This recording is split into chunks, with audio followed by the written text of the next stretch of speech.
Hi. So, I'm just gonna wait for more people to join this live. Hello.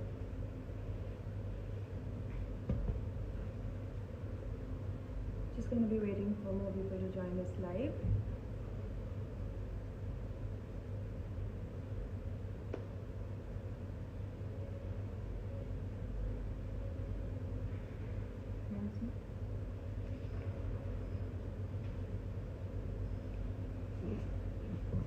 While we wait, my stress buster. When I say stress buster, really is my stress buster.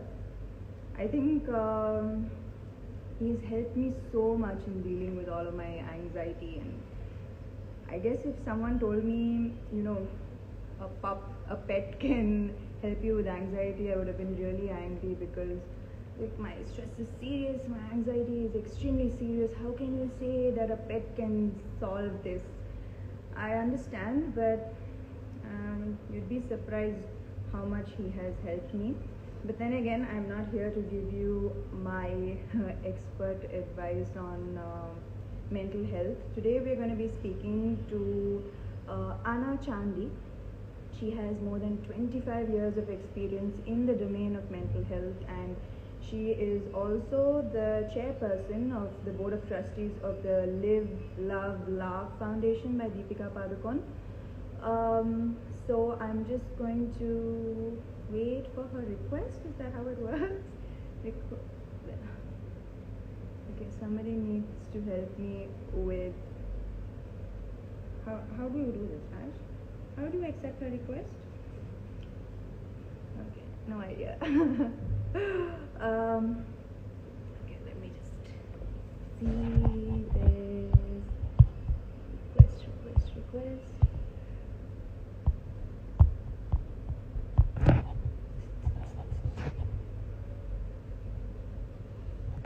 Okay, so many comments, so I am not able to find her request.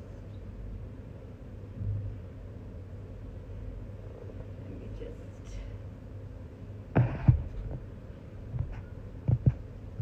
request. Guys.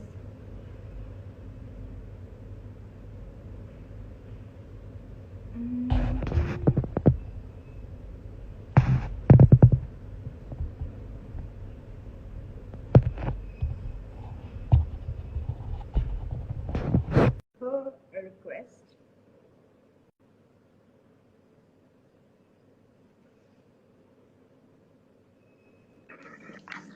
Yeah. I was scared that I was not going to be able to get you live, and that would have been a colossal failure. No, but I was listening, and I think you started very well about the value of having pets. They're very, very therapeutic, especially during this time, because they give us unconditional support and love. Really. And also tries to steal limelight whenever. So, Anna, I also wanted to tell my followers or whoever's tuned in that you have been my counselor. You have been my counselor in tough times, and which is why I feel that it's so important that you are here today. One second, I'm just going to. That you are here today to help whoever needs your help in the little time that we have, because mental health is the word that we hear so much, so many in the current scenario. It's very tough for everyone, and I have a few questions so that we can get right to it. Sure.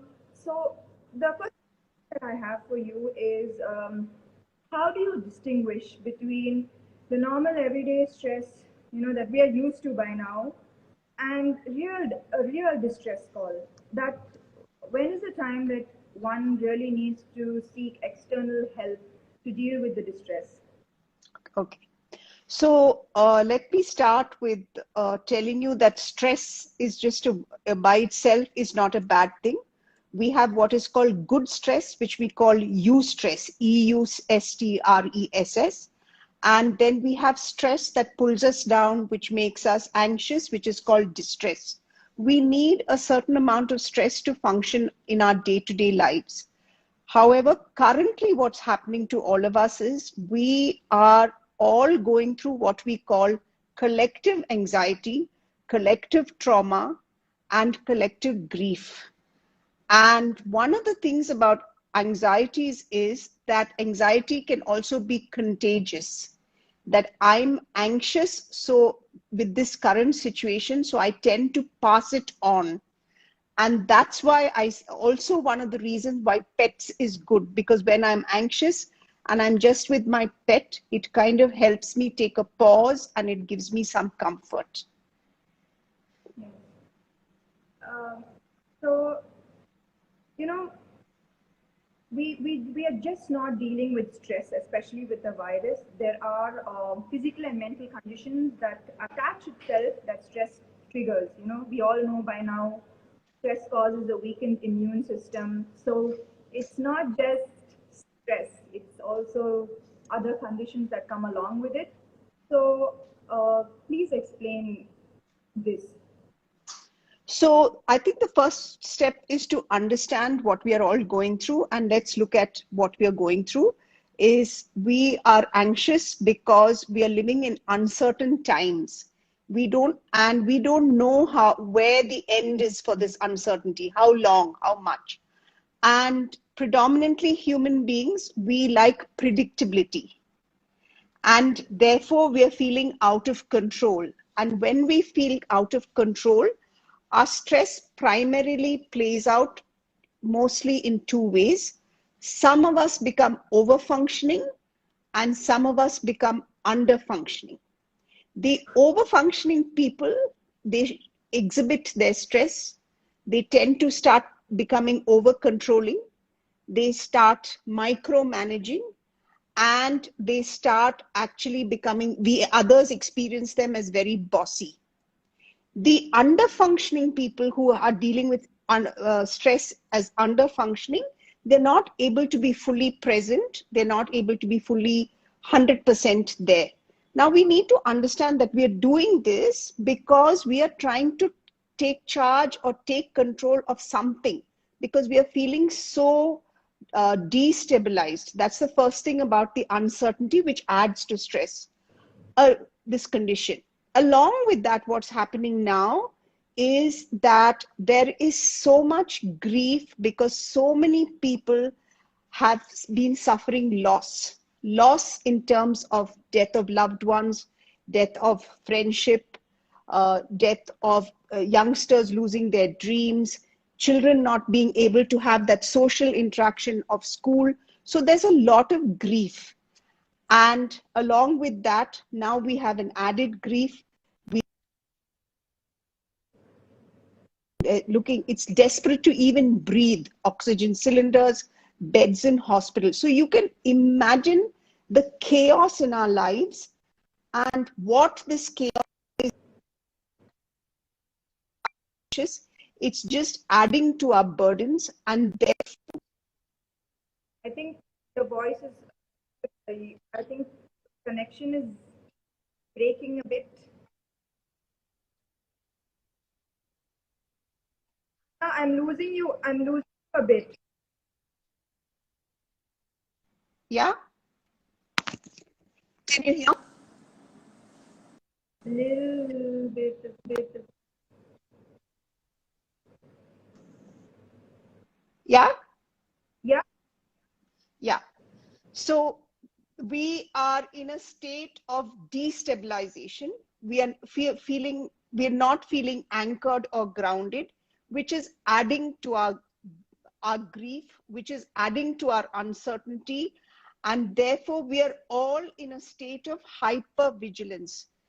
We are hypervigilant because there's a part of our brain which is called the amygdala, which actually keeps us in a state where we are feeling in threat. Therefore, I think it's very important that we all first name all our feelings And if we are not able to contain ourselves, we take support. It's important to take this support, because when we name our feelings, then we are naming our vulnerabilities, and that enables us to actually be able to problem solve in some areas. We can't problem solve everything, but some areas. So I think we are in a crisis, and I'm really happy that you brought up this Insta Live, because along with this pandemic, mental health experts are now warning that we are going to have what is called a shadow pandemic. That Sorry, is, what say that was? so a shadow pandemic is where people actually have mental health issues. America has released some data. In America, it's 1:3. That means every third person is going to have some mental health issue. I think in India, we are going to have a lot of issues, not just now, in the coming months, even when we've recovered from this, because we've had such negative experiences, and it's going to be like that for us. So I think this is So, something, yeah. so it's really important for people to not think that they are alone in this, you know. So I No. think mental health, there is still so much stigma around it. There is, when, you know, physical health and all the other issues are in on the front stage, you know, but mental health, somehow people just brush off saying it's okay. But I want you to explain how mental health is connected to everything else. So we can't separate physical health from mental health, simply because we need to understand that they're closely interrelated, and each supports the other. If you want to have your immunity rise, you need to have good mental health. When we are anxious, certain hormones that we term as happy hormones are minimized. When they are minimized, our immunity comes down. When our immunity comes down, we are more prone to getting attacked by the virus. So you can't separate the two. That is why all of us who are mental health experts are saying, do not separate physical from mental health. For you must maintain physical health, and you must maintain your mental health. Physical health, of course, everybody knows through physical activities, the kind of foods you eat, minimize caffeine and alcohol, physical exercise, yoga, most important, your breath, just so that your whole lymphatic system is optimized. Mental health is taking support. And just like you said, Sam, to be able to reach out and take support and expose and share your vulnerability, name whatever you're feeling, because diverse people have diverse feelings and experiences.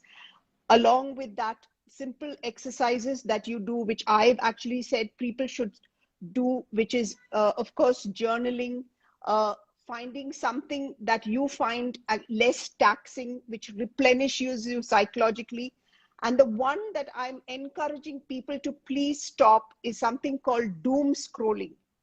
That is, because there's a general doom, I'm beginning to see a lot of people going on looking at all these terrible images and just filling themselves up with negative news or negative information.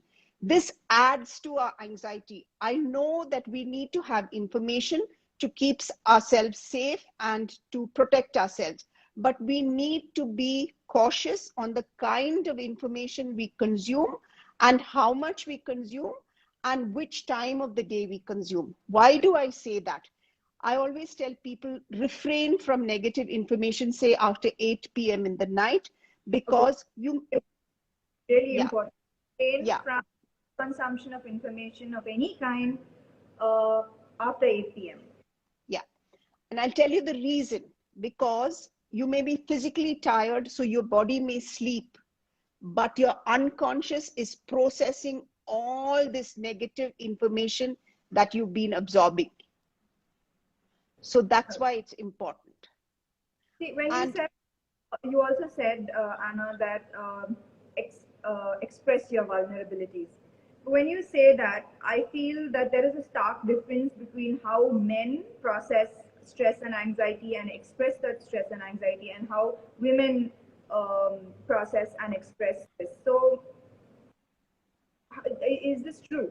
And Yes, yes, because uh, in the end, we are influenced by the cultures that we've been brought up.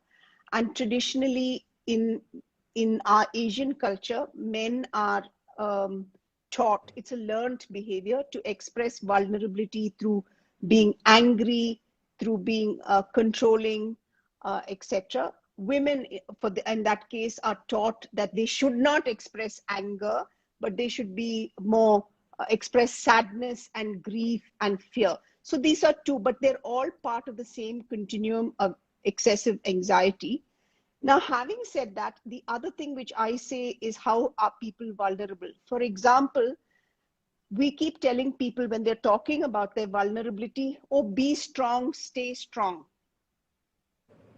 yeah. When people are very vulnerable and they're very sad, it is the wrong thing to tell them, because you're actually telling them to bottle up all their feelings and not express what's going on with them. And that will impact their physical health and it will show up.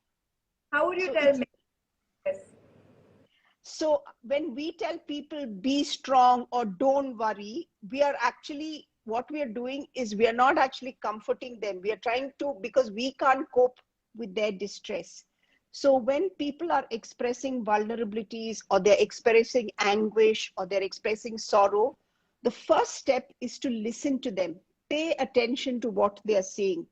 Some people may repeatedly express the same thing over and over again. And that expression is really because they're trying to make meaning of their stories. The second thing is, when you talk to people, when in this kind of situation, talk small, crisp sentences. Okay, it helps them. I remember you And were this as well. yeah, it Yeah. helps them. And the third thing which I always say is, don't give them a time that they have to recover from grief. There is no time. Each one recovers at their pace. And grief is not such a straightforward, straight line that we start here and we end here. Grief can be roundabout. Grief is gray. And people have to make meaning of that experience. So it's most important, I always say, to be with them where they are. And normally people take some time. Some people take a few months, some people take little later. If you as a friend or a loved one find it very difficult to keep listening, it is okay to gently tell that person, I'm finding it difficult and I'm feeling overwhelmed. So I would recommend that you take therapeutic support, which is using a counselor or a psychotherapist, or even a social worker, mental health social worker. Okay. So that brings me to my next question. How how do you support a friend or a family member who is in distress? Because right now, a lot of people, they come to friends, they come to family members, they go on the internet, how to deal with stress and anxiety. But we are in the midst of a pandemic. Nobody has answers. One is as clueless as the other. So, in such a situation, what is the best way to support someone who needs your help? I think the first step when someone needs help is to listen to them. When I say listen, there is a difference between listening and hear. Yeah, there's a difference between listening and hearing.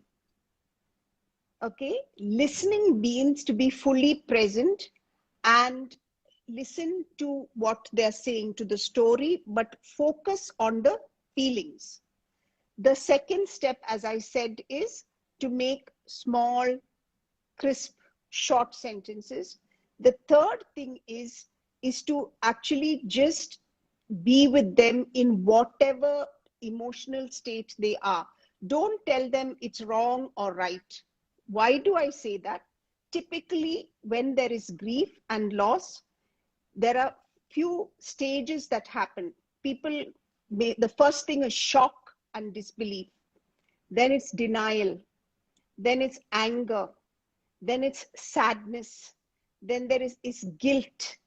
And then there is acceptance. It doesn't mean that they have to go in that order. They can skip and go back and forth, but you have to help them go through those stages, because that is how they finally recover. Once they've accepted, then they're able to move on. In this time, during this time, Sam, I'd like you to know, a lot of people suffer from a particular type of guilt, and it's called survivor's guilt. If a parent has lost their young one, the question they'll ask is, why was it not me and why them? Or if they're frontline workers, they'll repeatedly ask themselves, could I have done something more? Did I do something less? Or it can be, they will keep thinking, where did I miss out? Why didn't I notice something? So these are typical questions that people who suffer from survivor's guilt have. And when people suffer from survivor's guilt, they repeatedly keep thinking of what happened. They ruminate, which means they keep chewing and going on thinking of what happened, because they are so overwhelmed. At that point, when you are going to be listening to them, it's okay to actually tell them and keep assuring them that you did your best. You did your best. Now, if they can't, then you could actually tell them, now, maybe you actually write down what all you did and what all you didn't. So then they'll get clarity. In spite of that, yeah, in spite of that, if they are not able to get over guilt, then it's important that you flag it to them that they need additional support. So, Anna, I also see a lot of anger. It's There's so much anger filling my social media pages. I don't know. Is this a way to show pain and grief, that it comes out as anger? There's a need to blame someone for what's happening. Uh, how would you explain this extreme anger that people are feeling and expressing? I think this extreme anger, and especially on social media or trolling people or being brutal. I hear people being brutal with their words and their tone and gestures, etc.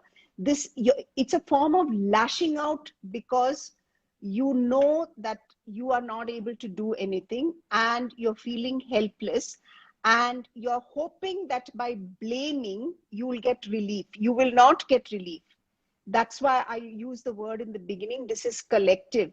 It not only is collective trauma, it also now has become collective responsibility for all of us to be able to contribute so that we recover from this experience. Okay, so what would you tell someone who is lashing out, with anger? Tell that. I think it's important that when people, anything which is, any feeling which is very intense, whether it's anger, whether it's sadness, whether it is excessive controlling, whether it's excessive, any activity excessive, even physical activity, anything that's excessive is a big signal that the anxiety is now moving into what we term clinical anxiety. One is being anxious because of the situation, and now it's moving into clinical, and it's a signal for such people and their loved ones to actually guide them and direct them to take clinical support. And I just also want you to say that it's okay to seek clinical support. Please you know, when I mentioned to people, I have a counselor, I'm undergoing counseling. People are like, what? What do you mean? Like, how can you not solve this on your own? Be strong. It's nothing, you know, it will go away on its own. So, for this reason, there are so many people who don't take that next step when they really, really need it.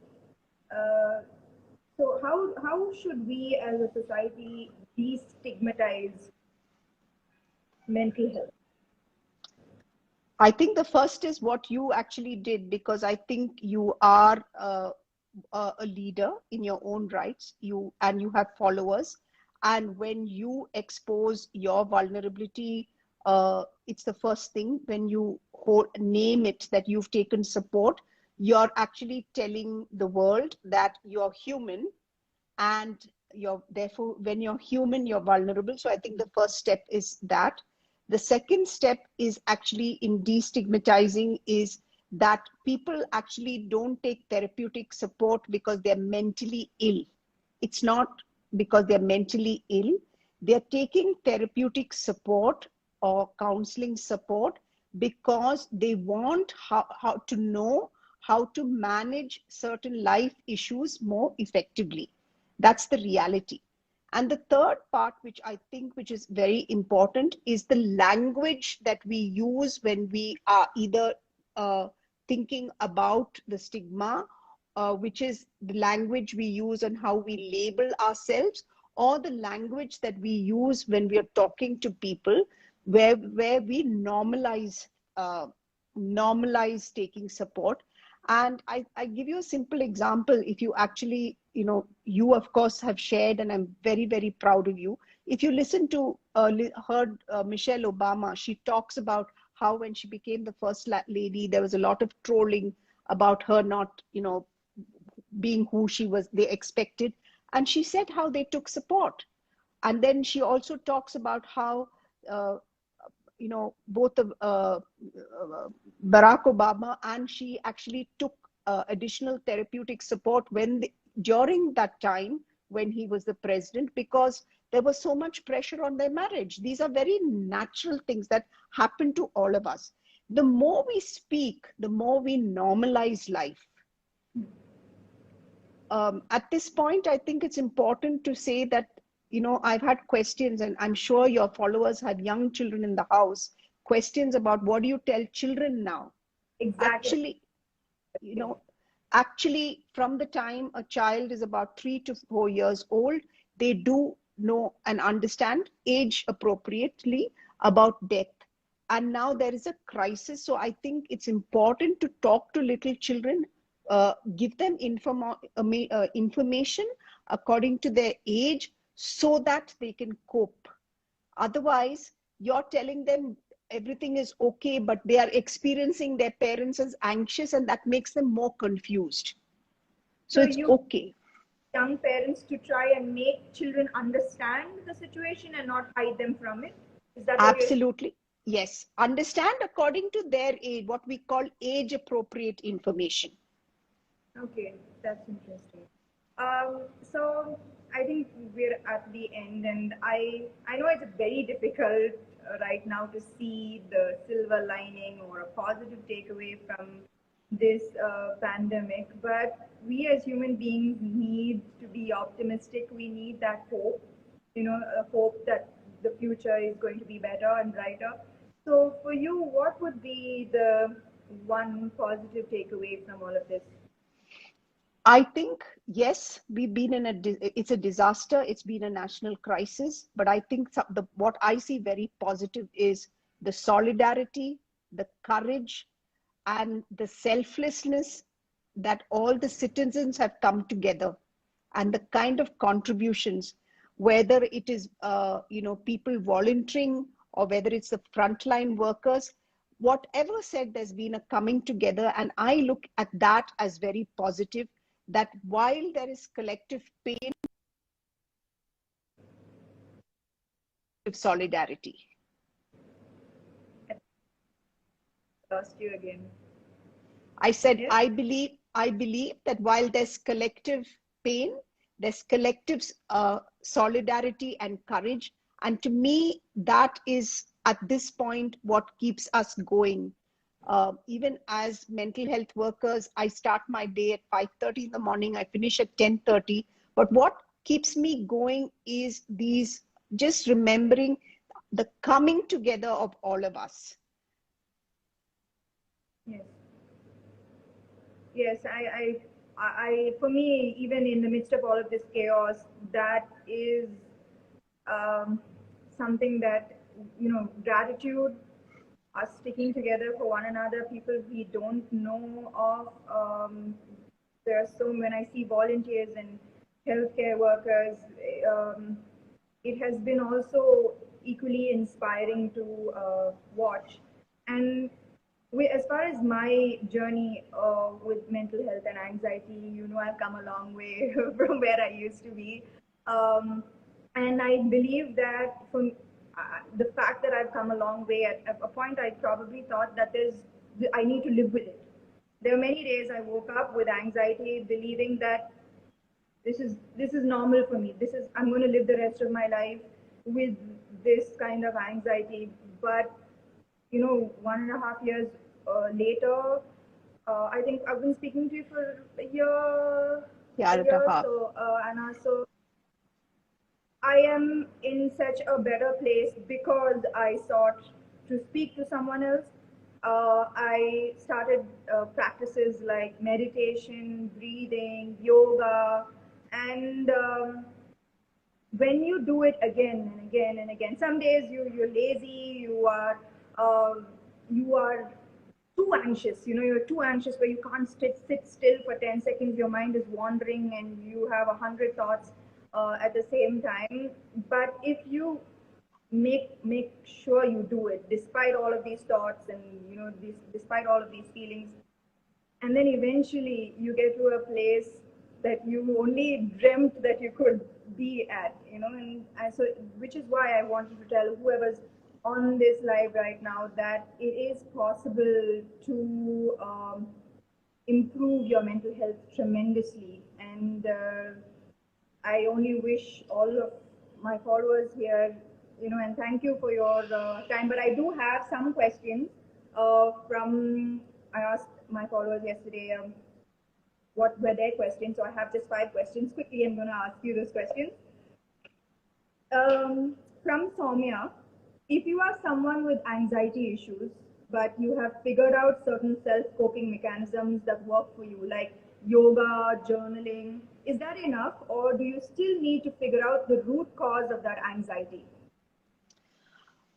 If you're coping and you're managing, that's fine. When your anxiety, if it goes to a stage where it goes out of control, then you need to take help. So you don't need to go searching for that root cause. You don't need to do that. If you're coping, it's fine. You don't need to, if you're coping. Okay. My next question is from Nirgun. Tips on how to mentally prepare yourself for the fact that you might get sick from this virus. I think, this is very, very important, because the fear that I'm going to get it. Oh my God, I'm going to get it. So how do you deal with that fear, the anticipation that you get sick? I think the first step is, again, there's stigma with the virus. It's okay if you get the virus. That will bring down the stigma, which is important. The first steps is, as soon as you experience any symptoms, reach out. And the next thing is, most of the people recover. It's a certain percentage that actually falls deeply ill. Ask for help, minimize the stigma, and it's okay if you've got the virus. And the other thing is, as I said, label all your feelings, which is for your mental hygiene. Speak whatever you want to talk, communicate even uncomfortable thoughts. It's okay. Maintain, even if you get ill, and all the people who've been ill even during the virus have been doing physical activities, adequate rest. What this virus does is it needs a lot of rest, a lot of sleep. And the last thing that you need is to be able to actually, one thing which we all need to believe is, which I always tell people, and that's what's held me throughout all these, is just believe that you have hope and you will come through. You may not come through the way you want to, but you will come through. That fundamental belief. Okay. Yeah. My next is Chandy, Usha, and Himaja. Tips to balance work and personal life, suggestions to overcome thinking too much, distraction from work, and procrastination. The first thing to remember currently is, because we are in this lockdown situation, there is confusion because people are working from home, which means that there is a merging or a gray area of the various roles you play. Your personal, because you're in the home, you don't know when you're doing a personal role, and suddenly in the next minute you're doing a professional role, and there's no real boundaries. So the first step for that is identify some space in your house, some corner, wherever you're going to be working from, and in your head label that as your workspace. That once you go into that space, it is your workspace, just so that during this time you have that clarity. If you're a parent and you have little children in the house, you need to explain that when mom or dad is in that space, they are working and that's their office. So which means that they cannot keep disturbing you.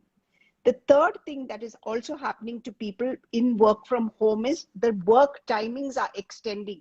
It's starting early. We open the laptops or whatever much before we used to earlier, and we extend it. So have a clear structure for the day. Just like you had a work structure, re-look at that structure so that you have some plan in place how to function during this lockdown. And the last thing is that you're doing this, even if you're in apartments, etc., some physical activity, whether it's walking up and down, some physical activity you need to do.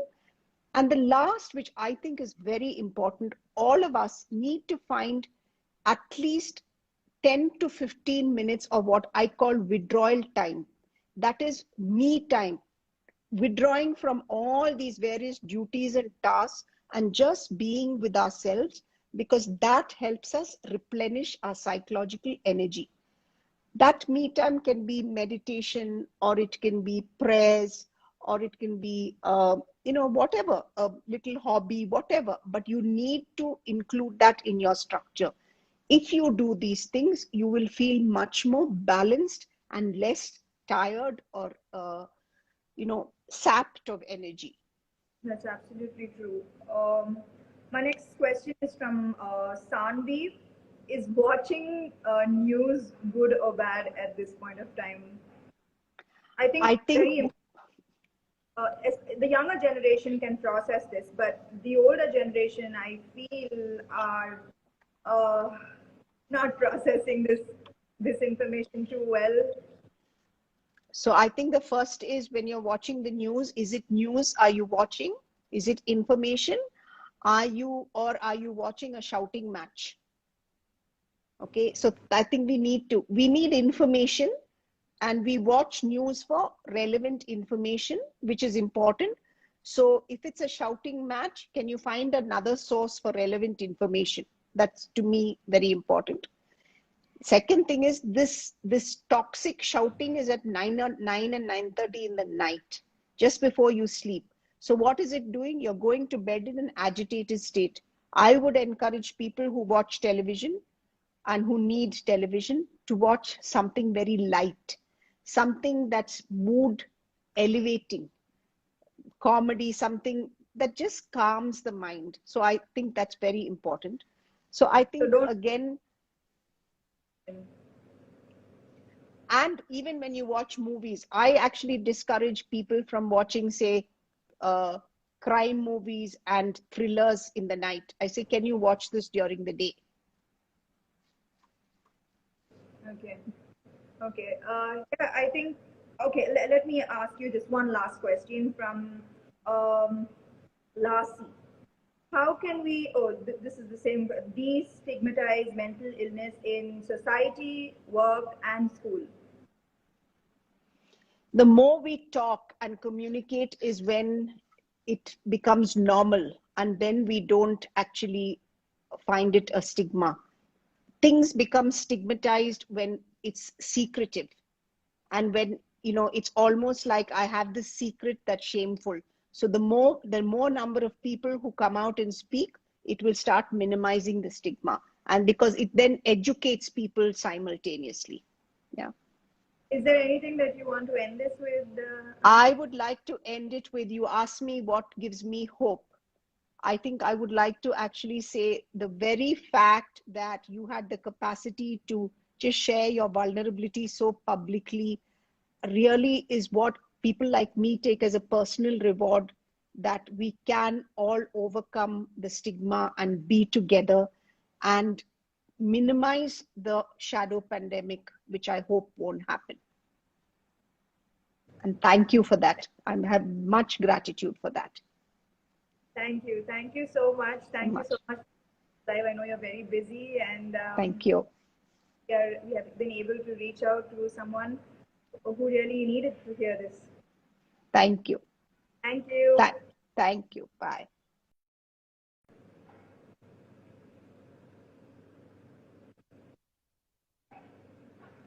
Okay, so that was that. Thank you so much. I really hope that whoever needed to hear this did, and I hope that it comforted you. And we're all in this together. Remember that we're all in this together, and this too shall pass. Bye-bye.